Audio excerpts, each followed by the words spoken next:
Hello, and welcome to episode 23 of Series 5 of the Engaging Internal Comms podcast. This is the show for employee engagers and internal communicators who like to keep up to date with all that is new in our profession.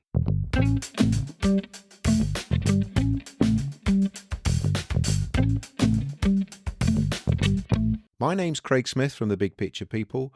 Welcome again to the Engaging Internal Comms podcast. If you're a new listener, you will find over 100 episodes available at our website, which is thebigpicturepeople.co.uk. If you go to the website and you click on the podcast tab, you will see all of the podcast episodes going back all the way to 2020, which you can listen to, consume there. And that's where you'll get the best listening experience, regardless of which platform you're listening on now. On the website, we have links on our show notes. We have a full show note for each episode. And we also have links to our guests and any media that they reference in their interviews itself. Also on the website, you'll find links to our products and our services, our visual communication tools, our explainer videos, and our other internal communications products. So that's the best place to visit if you are new to the show or if you want to get the full podcast experience. Anyway, let's move into the topic for this episode's interview. The idea of emotional intelligence is something that's been around for a long period of time. Its relationship to internal communications and leadership communications, though, is something I wanted to explore in this episode. We're going to be looking at how we maintain authenticity in communications, and particularly in one-to-one communications, but also with organizational communications as a whole. We're going to be looking at 5 principles to gain authentic relationships and authentic relating within our communications at work. And we're going to be looking at some specific examples from someone who is an experienced practitioner in building authentic communications, which I think is something that we all striving for in this day and age within our complex and very fast-moving organizations. So let's have a listen to this interview. My guest today is Gabe DeRita. In 2018, Gabe quit his tech job, sold everything, and traveled around the world solo for 18 months, half of it living entirely on his bicycle. This around-the-world cycling trip began with a clear intention to find his calling, and he found that calling in coaching. Gabe feels gratitude beyond measure for the chance to be able to serve others on the path of their own transformational growth. Outside of his coaching work, Gabe's passions include riding bikes of all kinds, camping, foraging for wild edible mushrooms, working on social environmental justice projects, and advocating the medicinal use of psychedelics for healing and personal growth. So good day to you, Gabe. How are you? Thanks, Craig. I'm glad we finally made the time to have this happen. I was very much looking forward to this conversation. Thank you so much. Yes, and for the listeners, this is a rearranged date. Not that it will concern you, but yes, Gabe was very kindly flexible enough to accommodate some personal issues that I had. So thank you very much for that, Gabe. Gabe, whereabouts are you in the world for our listeners who are positioned? Usually, we've got people all over the world. Give us a kind of a pin in the map where you are at the moment. Yeah, today I'm in my home in Boulder, Colorado, which is right at the foothills of the Rocky Mountains in the central western part of the United States. Wow! And you were telling me just before we started recording that you're kind of in the proximity of some of these fires that are going on at the moment. Yeah. Yeah, the fire season it starts earlier every year out here, and it's a great place to live. But you kind of learn to live with the fires, like some people learn to live with floods and earthquakes. And Yeah. it's not a question of if, but when. Yeah. Okay. And hopefully you're in no imminent danger of that, or is it there's always a kind of a chance of that? Yeah. No, we're not going to have to stop the recording. No, thank you. It smells like a campfire in my room. That's There's smoke coming from underneath the door. I'm gonna have to go. Right. I mean, I know we're going to dive into the kind of the business side of things, but I've got to ask you about this biking thing because you know I'm kind of a bit of self hugging here. I'm a kind of cyclist myself. Just tell our listeners, we've just been talking about it before we started recording. You're back from an amazing experience. Just quickly tell us about what you've been up to, Gabe, in across the Pacific. Yeah, I just spent the last month in June and the early part of July of this year in Japan with some friends. We had been planning this trip for close to 2 years to get back and cycle Japan again. I had been once before in 2019, and it just kind of captivated me. And I really think traveling by bicycle is a way to experience a level of intimacy with the place that you can't get any other way. Like you're never really a tourist on a bike, you're a traveler. And I think there's a difference I think there's a real different energy when you're entirely reliant on, yourself and the conditions and the people around you. And it Mm. really changes the way you experience a place when you're able to visit it on a bicycle instead of, going from train to bus to hotel. Yeah. Yeah, here to that. Yeah. And I think that's relevant because we're going to be looking at authenticity and, I kind of, read your preamble out and then you're able to relate that to a recent experience. I think it's a really important part of what we're going to be talking about. So anyway, on to business, Gabe. Tell us a little bit more about what you do and how you do it and, kind of linking that maybe to some of these kind of adventures that you're having as well and your personal life as well. Yeah, I really think the work that I do in my business, I try to have it be an extension of what I feel passionate about in the world in general. I kind of have this somewhat subversive distinction or belief rather that there isn't a distinction between work and life balance, right? I don't think work and life balance exists in the sense that we're the same human being when we're at work that we are when we're at play. Mm, Even though we're playing different roles, your essence is unchanged. And so I try to bring sort of that play and that joie de vivre to my work in the sense that I want to be enjoying myself in any endeavor that I'm doing. And one of my great teachers, Alan Watts, says that like you should regard everything that you do as play, mm, because then it just has a different quality to it. And so that isn't to say my work isn't serious. I mean, I do work with, major corporations, Fortune 500s, executives at all different levels to help them communicate more effectively, to navigate conflict, to be more authentic and real and show up, with more of their inner resources to their work and yeah. supporting their teams. And so a lot of that, it takes many different forms. Some of it is one-on-one coaching, which can focus on leadership development, purpose alignment, or, people in transition hire me a lot when they're looking at like pivoting careers or changing something fundamental about the way they operate in their life. Teams hire me when they need to build a more relational culture, when they need to find ways to connect their values to the organization's values, when they want to find ways to navigate conflict more effectively or communicate in ways that drive better outcomes for the business and for the relationships on the team. So my work kind of touches in a lot of different areas of human potential and human development, but I think the common thread is really that lens of connection, authenticity, and communication. Yeah. Yeah. Although my business card, it's sufficiently vague to keep question or two coming when someone meets me. It just says goal whisperer. Yeah. I think Brilliant. that's a good way to describe all of that in like an elevator pitch. Yeah, yeah. People like to put you in boxes, don't they? And kind of, Yeah, you do this, you do that. You're a coach, you're a trainer, you're a consultant, you're a change management.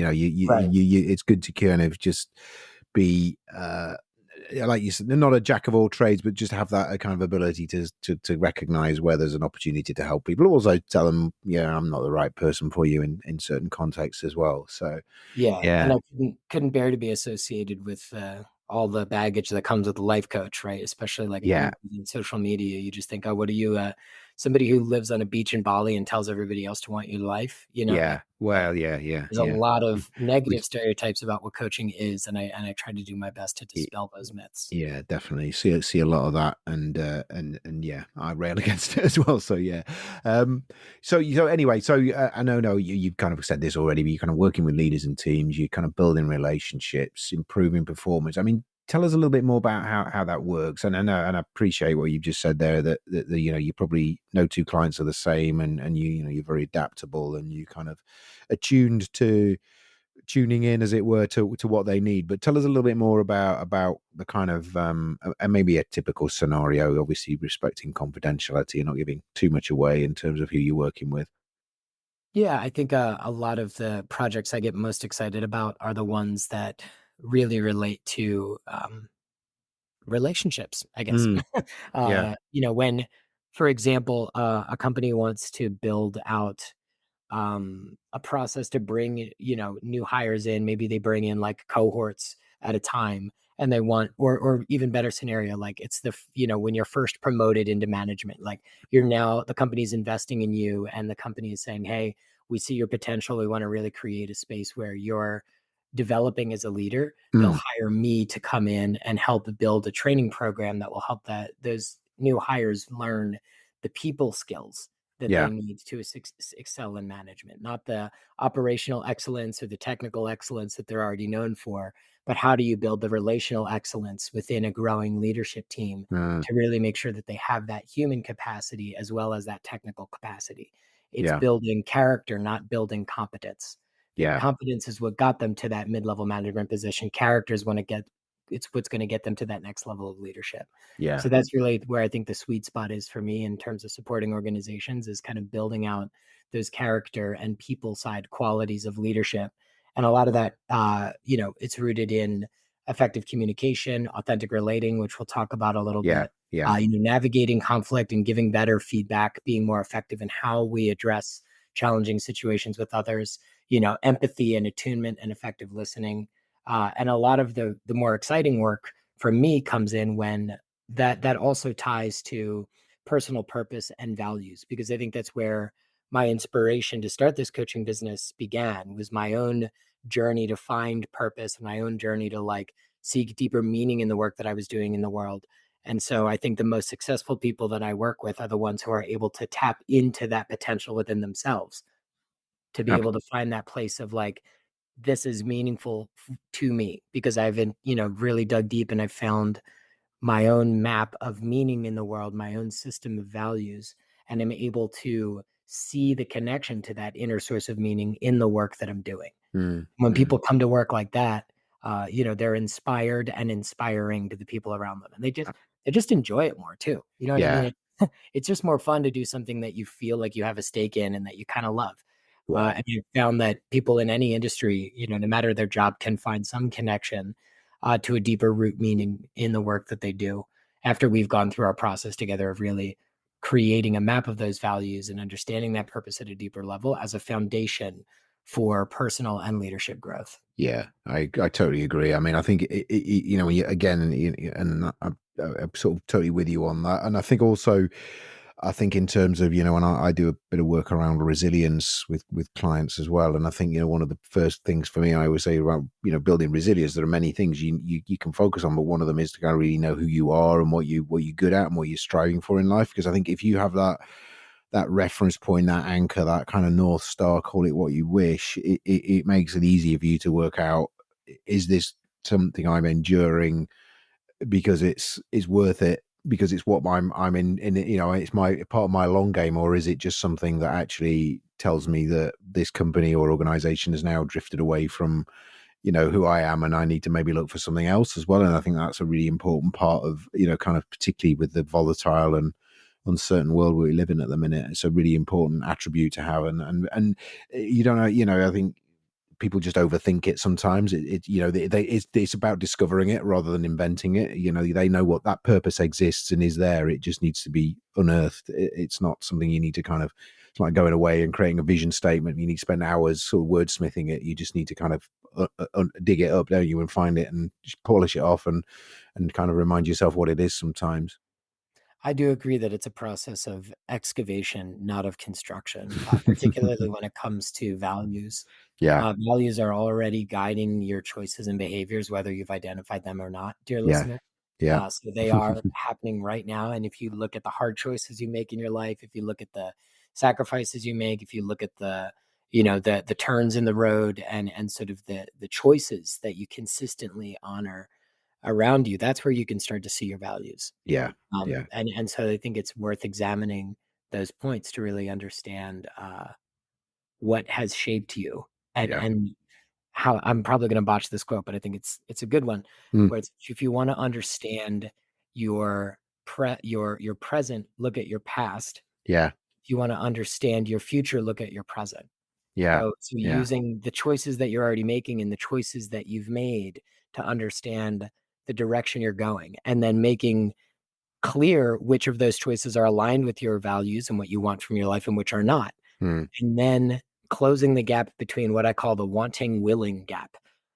So everybody says they want to make, six figures as an entrepreneur and work for themselves. And everybody says they want to travel the world by bicycle. And everybody says they want to lose 30 pounds or whatever the thing is, right? But then are they willing? yeah. Are they willing to do the hard thing that it's going to take to make that happen? Are they willing to disappoint their current partner and leave them? Are they willing to take the risk of going into debt to start a business that you won't understand if it's going to work out? Are you willing to maybe take a hit in your career and put yourself behind your peers for a few years in order to like wander the wilderness and figure it out on your own? I think the wanting, willing conversation, once you've done that foundational like mapping of the values and seeing what's in and out of alignment in your life, then you need to look at like what are you actually willing to do to make a change, Yeah. and Yeah. understanding that it's okay if you're not willing to do some things. Yeah. Some things are not ready to be transformed. And a lot of times when I work with, particularly with individuals, it's a process of like actually slowing things down in order to speed things up. Because Yeah. when people hire me, they're antsy. You know what I mean? Like some things, I call it spiritual inflammation. That's what I called it when it was happening to me. It's like this allergic reaction to your daily life where you don't know what to do and you don't know what's wrong, but you have to change something. Yeah. Uh, and I always encourage folks to like, don't blow everything up at once just to see what happens, right? Like, really get intentional about how you're creating these shifts and know that sometimes you need to build the capacity for what you want before you can go out and try to get it. Yeah. And it's a very like methodical process, even though it can involve these bursts of transformation. I think we kind of romanticize transformation as this like caterpillar to butterfly narrative, but it's not like that. It's much more mundane in many cases, and just disciplined and deliberate change over time. Absolutely, absolutely. Oh, very well put, Gabe. Gabe, look, I'm going to move on to this. You mentioned it already in passing about authentic relating, which is kind of obviously you kind of your thing, and that kind of links into the kind of authentic comms. Can you give a listener a bit of a definition of what you mean by authentic relating, and then we're going to dive into a kind of bit more detail around some practices that you've got that kind of relate to that. But can you just give us the top line explanation of what it is, and so we can kind of visualize that? Yeah, I wish it had a better name. I think authentic relating is a silly name. It's like reading all natural ingredients on the label of something. Like you have no idea what that actually contains. Um, but I think authentic relating is fundamentally just about being a better human. Mm, It's about the art of connection and understanding how do you show up in a way that honors yourself and in a way that honors others. mm, And how do you create that space of permission for a real connection to occur in every moment? mm, And that type of intimacy is available at all times, and it doesn't have to be this like deeply vulnerable, revealed, like gushy place. It could just be that simplicity and that power of like realness with another person right. in any moment. And so I think that's fundamentally what it is. It's the art of being a better human and really creating that space of permission and safety in a relationship for authentic connection to occur. Yeah. But both parties feel honored by the interaction. Both people feel met by the conversation that you're having. Yeah, yeah, yeah. I can visualize that, and yeah, and I mean, I guess it's like it's kind of that empathy and connection and listening and kind of really understanding the other person's perspectives and showing that you understand that, but also kind of relating. So yeah, it's actually not such a bad name after all. Maybe Gabe. It says what it does on the tin as we. Okay. All right. I'll take that. Don't throw it away. Don't throw it away. Yeah. Uh, There's another element though, Craig, of it that I think mm, I want to mention, like kind of a distillation of it, how I experience it is simply about the quality of presence that you have in the moment with another person. right. And this is actually from the poet J.D. McClatchy. He said that love is the quality of attention that we pay to things. And Mm, and I really love the power and simplicity of that. And I think mm, authentic relating is about building our quality of attention and mm, attuning to what's happening with another person through mm. presence. I think that's really where the action happens. Yeah, yeah. Let's put some more flesh on the bones then by maybe going into these five principles. Just before we do that though, Gabe, and I know, and it's always difficult on a podcast to kind of, bullet point five things out. So we'll kind of maybe repeat some of the ones we've talked about earlier as we go through them. Just before we do that though, where did are these yours? Are these things you've created or unearthed over the years, or is there another derivation, or is there a kind of synthesis of different ideas? Where did they come from, Gabe? Yeah, they're not mine. They are, when they were introduced to me, they were called open source social technology, which I really like that Okay, metaphor. But I learned them from a group called the Art Institute, Authentic Relating Training International. I right. recommend trainings to folks all the time. Okay. And they kind of distilled these practices from like 30 years of behavioral science research and the work of pioneers like Susan Campbell, she's a psychologist, and Yeah. Ken Wilber and integral theory. Like there's a lot of deep thinkers behind this stuff. Hmm. But what I like about it is that it's very simple and you don't need a degree in behavioral science to understand it. You No. can just, it's a distillate of a lot of different, um, schools of thought. And people who have done like nonviolent communications training or some kind of coaching work will hear stuff in this model that sounds very familiar. And I think that's part of why it's successful is because of its familiarity that increases its accessibility, Yeah. right? When Yeah. you know, when something you don't feel like you have to learn it, you just kind of it clicks into your life and says, "Oh, that's the word for the thing I was experiencing Yeah. last." Yeah. Yeah. Yeah. That's Yeah. when I think it really helps people, and that's why I like this model. Yeah, yeah, and I've got them in front of me, and I can relate to that. They are very, they're very in very day to day language, yeah. So maybe let's go through them, and we kind of we're gonna have to kind of probably not go into them as the full depth that we would like to, but just to kind of skim across the surface, just to give the listeners a flavor for it. So I'll let you. I can introduce them. You can introduce them. So the first one I'll introduce is welcome everything, and then we will kind of decide who's going to introduce the next one. So tell us what that means. Welcome everything, and I've got the benefit of seeing the bullet points related to this, but you want to kind of put it in your own words, Gabe? Sure, yeah. I think welcome everything doesn't mean we have to like everything. It just Mm, means that we're building our capacity to be with our experience without being sucked into it.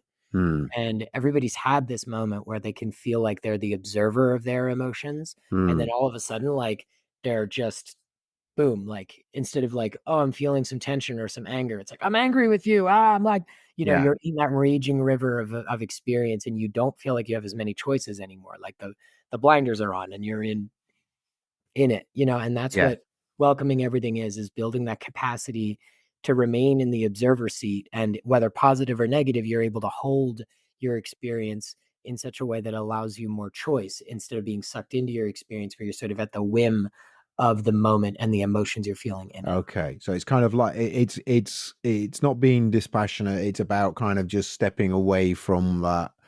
I'm in this situation, whereas I'm observing this situation, which is obviously very different, and I'm intrigued by what's going on here, and I'm curious, and I'm not going to kind of jump into into the morass of whatever's going on in that particular situation. Yeah, it's not a dissociated state. It's very present, but it's not pulled into or under Yeah, the things that you're feeling. And yeah, in meditation, there's a word for it. It's equanimity, right? right. Like being equanimous is just being of you're present, you're fully awake and aware of what's happening, but you are in a place of balanced discernment in response to your circumstances instead of like in reaction mode. Yeah. And is that your kind of withholding judgment about, you're kind of really questioning the intent and not assuming that there's something going on that's, attacking you or is aggressive towards you or is a threat situation. You're just kind of withholding that judgment piece. That's actually the second practice, which is Okay. All right. Okay. Well, there you so go. you need to be like still and grounded in order to notice that judgment and withhold it, right? So if you're Yeah. activated and you're fully triggered, you won't have the capacity to No, no, the you know, second practice, assume nothing, actually is what you just described, is being able to notice, huh, I'm feeling like this person doesn't trust me right now. yeah. Why don't I just like not act that way? Why don't I like, set that belief aside and see what's actually happening? Yeah. Or on the positive side, oh, I assume this is going really well. And like, I can just say whatever I want. And then like I offend somebody, because I wasn't sensitive to the signals and of trust building that were missing before we took that leap. Right. And so Yeah. Yeah. assume nothing doesn't actually mean we're ever going to be able to assume nothing. Right. Because it's actually impossible. Our assumption Yeah. is Yeah. always Yeah. present. But the key here is to notice, name, and drop those assumptions and judgments as they arise. And as you said, withhold them and not let them influence our perception of the moment or the choices that we're making in relationship. Yeah. So Yeah. it's a very present moment focused skill, and it requires a lot of practice because our assumptions are often our conditioned responses. There are Yeah. so they're Yeah. very difficult to discern without intentional practice. Yeah. But over time, we can develop a capacity to see these patterns as they arise and shift our relationship to them in the moment that creates more space for meeting the moment as it is, Yeah. instead of like through that filter. Yeah. Anais Nin is a French American author who Yes. Yeah. summarized this really well. She said, "We don't see the world as it is, we see the world as we are." Yeah. So, when a bee lands on you, do you think, "I'm about to get stung," or, "Ooh, where's the honey?" So, like, it's totally based on your assumptions. Um, Absolutely. and that's what I think it's really powerful to start to learn about ourselves is what do we assume is gonna happen, and how does that create the classic self-fulfilling prophecy in some of our interactions? Yeah, yeah. It reminds me, I did some work a few years ago, by with a guy called Bob Putnam, who was a kind of I mean, I presume he's still around, but I mean, he was kind of, he'd worked with Peter Senge and been, he's actually in the fifth discipline, and he had I know it's a technique that's used a lot now, but he actually created it, I believe, and it was the left hand column thing where you kind of analyze a dialogue or an interaction, and you're kind of writing down in that left hand column all of the assumptions that either you or the other person may have been making at that time. And it's really revealing in terms of kind of understanding and peeling back the layers of what was going on in that conversation that may have been, fraught or tense or whatever, but actually understanding those assumptions, and that didn't go, like you said, those assumptions that were unchallenged, that were kind of part of that kind of unconscious bias of whatever you were going, all those filters that were activating, that meant that you kind of drawing conclusions from that situation. It's a really useful technique. It reminded me, I've not used that for a while, and I'm not had the course to, but that is a really powerful, um, a way to approach them. But very difficult, as you say. It's very difficult to, you kind of disassociate yourself from things that you're kind of hardwired to believe or think, because you've kind of, it's part of your, ingrained into your brain, as it were. Yeah. Yeah. Yeah, those default reactions, are very, very difficult to untangle at first, Yeah. but Yeah. the effort is pays dividends, Yeah. Yeah. sure. Let's get on to the third one. I'm going to, I'm sorry, as I said, I'm going to list to keep repeating these, just so, because our listeners are just only audio, or got this audio recollection. We'll put some of these into the show notes. So, welcome everything, assume nothing. The third one is reveal your experience. Tell us a little bit more about that, Gabe. Yeah, revealing our experience doesn't mean that we need to be just in, like, the vulnerability Olympics, and I have to sneeze, so Mhm. pardon me. Bless you. It's like the smoke here. It's the particles. Oh, it's so bad. I'll leave that in, because it kind of, again, it builds that authenticity Revealing my that we are experience. we are dealing with a kind of a, you're breathing air that's got lots of little bits of carbon in it from the fires. So yeah. Yeah, but I think revealing our experience means that we're not necessarily like in that vulnerability of, I need to tell everybody what I'm thinking all the time. Revealing our experience simply means that we're connected to what's arising within ourselves in the moment, and Mm, we're able to be honest with ourselves about what's happening. Right. So instead of pushing emotions away or ignoring our interoception, right? If you interoception is the sense of what's going on within us. yeah. Exteroception is the sense of what's going on around us. And so revealing our experience is first and foremost an act of interoception, sensing our internal state and understanding, what do we need in this moment? Where are our triggers? Kind of what's activating our system? Mm, Is this reaction older than the moment it's arising? Is mm, the reaction I'm having in relationship to an assumption that I have that might not be true, right? mm, And that revealing our experience practice starts with that inner knowledge and understanding and having the emotional vocabulary to kind of tease things out. Like it happened to me the other day. I was standing in my driveway and I was like, "Oh my god, am I having a panic attack?" Because I could like feel this, like my heart was racing and like my fingers were tingling. And mm. I'm like, "No, I drank too much coffee. Like I'm fine." You know what I mean? I'm not actually anxious, but I could have convinced myself I was very anxious about Yeah. something. And I didn't know why I was anxious, and then I could have got anxious about not knowing why. Right? So, like, just being honest with ourselves first and foremost is the root of the practice. But it does require that we also feel like we have the bravery to reveal our experience and be vulnerable with others. So, Yeah. Brene Brown, famous for this, right? That vulnerability isn't weakness. Vulnerability is brave because it requires us to open up and share.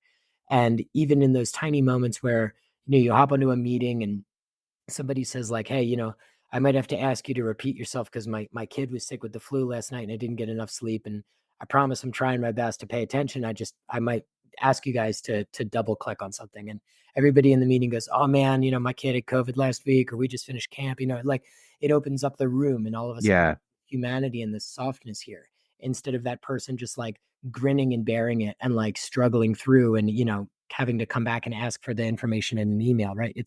It's those moments of real humanness that create the again, that space of permission and safety for others to be revealed too. And so when we lead with a little bit of what's really going on for us, then other people feel like there's a space of connection available for them to share some of who they are. Yeah. And when we reveal our experience, we want to make sure that we are in ownership of that. So what that means is like we want to share what's going on for us in a way that's free of judgment or projection or blame, which naturally leads into the fourth practice, which is own your experience.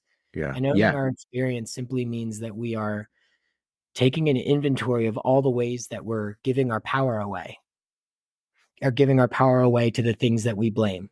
Yeah. Um, because Yeah. that's ultimately what's happening. If you feel like you are at the effect of something in your life, that thing has authority over your inner well-being. And so owning our experience simply means like I can't control what happens, but I can control how I respond to it. Yeah. Yeah. And that practice of ownership means, like, again, coming back to the revealing piece, if I'm sharing how I'm feeling, I'm not doing it in a way that is judging others or blaming others. I want to be unarguable and sharing my experience in a way that just helps other people understand what's going on for me. Yeah.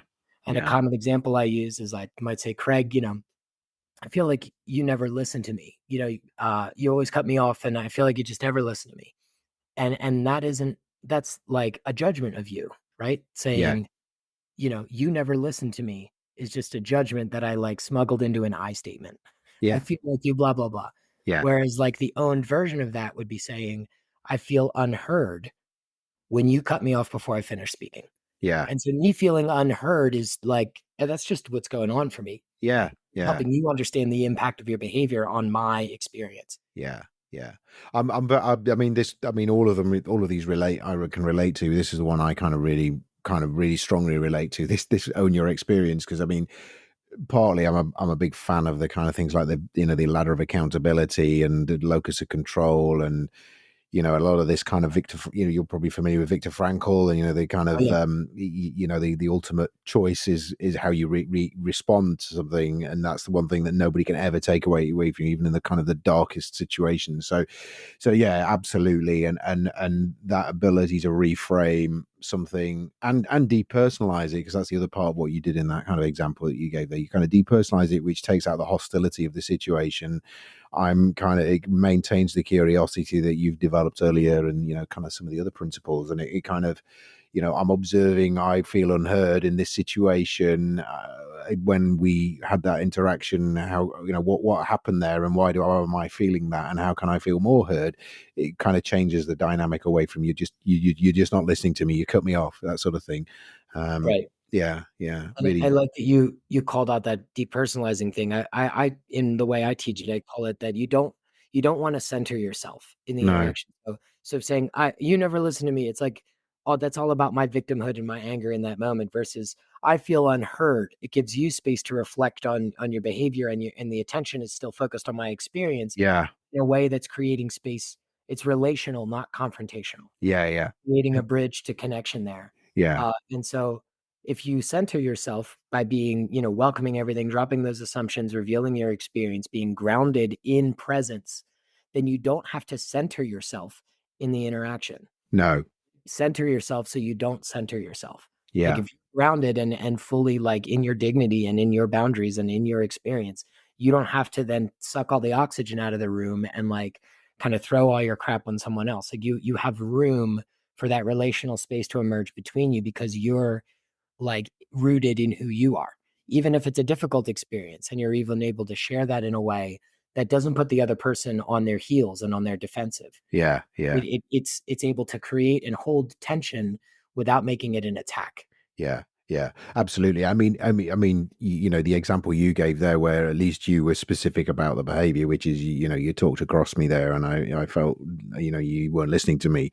Uh, Often it's a case of, you don't respect me. You're disrespecting me. You're not a respectful person, and it's even more personalized in that situation where you kind of, what is it that's led you to the conclusion that I'm disrespectful? Ah, right, it was because I cooked across you. And so you're immediately, kind of creating a hostile sort of aggressive situation there, where actually by owning the behavior, or owning the response to a behavior, and talking about the behavior that maybe led to that is much more kind of constructive, isn't it, than labeling someone as disrespectful or Oh arrogant, yeah, or now yeah. now we're starting to get into like a whole, conflict workshop, right? But Yeah, it yeah. is a Maybe great practice for people is just being specific in in indicating which behaviors are creating the challenge instead of like a character indictment, of this clustering it person. together, yeah, into a trait or a behavioral characteristic, which is kind of like very personal and difficult to change in its entirety anyway. Right, we're on to the last one. Honor Yes. self and others. So tell us all about the last one, Gabe. Yep. So gonna date myself a little as like, peak millennial here, but this is like the rug in the Big Lebowski. It really Right. ties the room together, right? I think this is the moment where these things all meet in practice. Hmm. And so this concept of honor self and other is where all of these things sort of dance in the art of relationship, Hmm. where we honor self by welcoming what's going on, revealing our experience, owning our experience. We honor other by dropping those assumptions, by stepping into curiosity. I like to say curiosity is the antidote to animosity. Hmm. So we honor other by being willing to meet them, right, and be willing to drop that judgment and those assumptions. And Hmm. it's really powerful to do this, and it's also simple in many ways. Like it's as simple as asking what's needed here. What do I need and what do you need, and where do those needs intersect or where do they diverge? Hmm. Where is there authentically unrelating as as what's actually needed here? You know what I Hmm. mean? And creating points of departure, that are mutually agreed upon and clear, Hmm. are Hmm. also on the table. And so honoring self and other is really this practice of how do we build this into a relationship in a way that both people feel met, because that's what you asked about at the beginning was my Hmm. definition of authentic relating. And Yeah. that's what I really think honor self and other clearly illustrates how this works, is that both people feel met in the interaction, both people feel heard and understood. It doesn't guarantee that there's going to be agreement in the situation. It's not some kumbaya Hmm. formula, Hmm. but it does create that space of clarity where both people feel like they were in their dignity and that they were did what was needed in the moment to create the best possible outcome for Mm, everyone. mm, mm. And so just looking at going back to this as a whole, then, Gabe, is this are they deliberately in that order, or is there a kind of is that a natural sequence, or is it just I mean, I know they're not numbered. I numbered them clumsily during the audio, but I guess they're just bullet points in the thing that you sent through to me. Is it you kind of just dial into the one that's most relevant in that scenario, or is it a case of using all of them, and or is there a specific kind of sequence? I guess not, Yeah. but yeah. I get some version of that question all the time, and I'm Yeah, always uncertain how to answer it because I think the ideal situation is, yeah, like when you have mastery of this or when you've integrated this practice into how you relate to others, I do think they all flow yeah, in and out of each other very naturally, and they all relate to each other in very uh, specific and not mechanical ways, but like they yeah, do lead into one another. It's a process. But I always encourage people to start with the one that you think would make the biggest impact for you, yeah, yeah. right? Like which one feels like it's your growth edge? Are you really good at welcoming everything, but the assumptions still run the show? Or, do you feel absolutely horrified when you have to reveal any of your wants or needs to other people, right? Like, do you really struggle with boundaries? So I Hmm. always guide people to start with the practice that feels like it would offer the biggest impact to you and how you relate to others. Right. So that's going to be very subjective because there's no order of operations here. They're all going No. to be useful circumstantially in different ways. And I think, welcome everything is the first practice in the sense that it's like kind of is a prerequisite in some ways when you if you're not able to welcome everything and you're shutting down and into defensive fight or flight, all Yeah. the other practices are going to be that much harder. But I don't think it's an if then situation or an No. order of No. operations that's required to do this well. Yeah. So just really wrapping up then, Gabe. So thank you so much for that. It was really, really, really powerful. And I guess it sounds a little bit kind of trivial, really, to ask you this question, but I'm going to ask it anyway because I put it in my, and I think it still might be something that we can kind of just visit. So I guess, look, stepping back from the specifics there, and again, just looking at authentic relating, just how is there any kind of sort of tips or pieces of advice that how people can develop this skill further, I'm obviously working with you is one way, but if they want to kind of, any of those particular areas resonate for them, what would you recommend in terms of developing that practice or that skill? Or, is there a, because it's not the sort of thing you can just kind of, look up a course and sign yourself up for it. It's much more nuanced than that. What's your recommendation there, Gabe? Well, you can look up stuff and sign up for it. I think there's a lot of online communities. Like my friend Peter Benjamin runs a group called the Connection Institute, where they have like Okay. online groups for circling and authentic relating, and there's many such communities online. Okay. If you search online, you can join digital practice groups that are either free or monthly membership that you can kind of go and just kind of hang out with people who are using these practices and build your capacity for them. Yeah. But I don't think that's required. I think it just starts with the intention of how do I want to show up in my life and where do I want to begin to put this into play, and just Mm, choosing a starting point. And I think the four magic words of authentic relating are, can we slow down? mm, So I think just slowing down, especially when you feel triggered or when somebody else is having a strong reaction to what's going on, and really calibrating to the moment and creating that space for connection is where I would encourage, anybody who's curious about this to begin. Just a practice of slowing down, being intentional with how you relate to others, mm, noticing the patterns that arise and what some of those assumptions or triggers are, and really start to just work through them very proactively with on your own or with the support of somebody else who can help you see those things more effectively. mm, Maybe it's a coach, maybe it's a mentor or a friend, maybe it's somebody who you share these practices with and say, hey, I want to try this stuff out with you. Like a friend or a romantic partner can be a great place to start. mm, mm. Excellent. Yeah, no, I thought, and I agree. I think, these are life skills, aren't they? They're not just vocational skills. These are great skills to have in any area of your life, and highly relevant and transferable. Um, Excellent. Well, look, Gabe, I'm gonna kind of wrap things up. Thank you so much. So, in terms of links and people want to reach out for you and connect, I've got your LinkedIn profile, which I'm going to put in the show notes. We've got your effectiveconnection.com website that we're going to kind of stick a link in there into the show notes as well.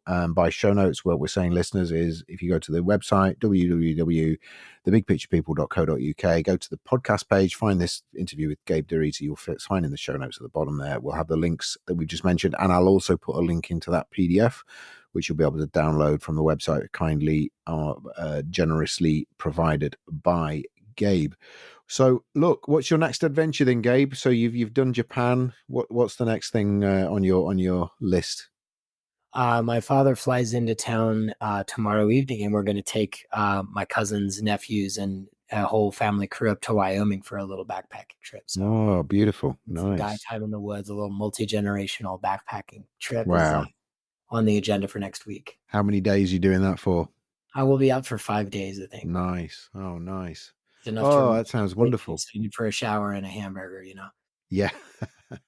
Oh, brilliant. Well, look, have a massive amount of fun, and yeah, that sounds very energizing. So yes, I'm envious.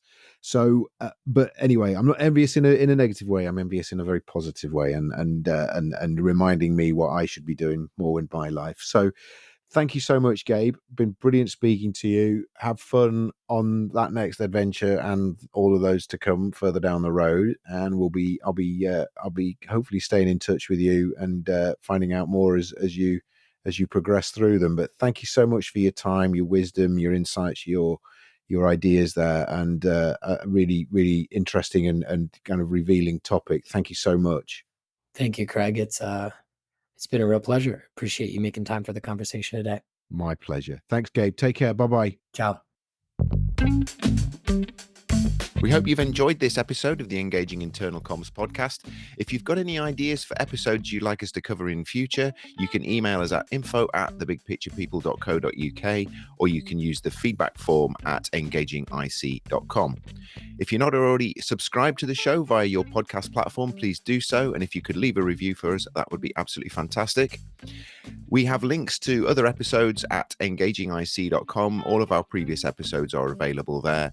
And if you're interested in our visual communication services, our big pictures, our learning maps, our explainer videos, and also our live graphic recording, please get in touch with us again at info@thebigpicturepeople.co.uk. Thank you.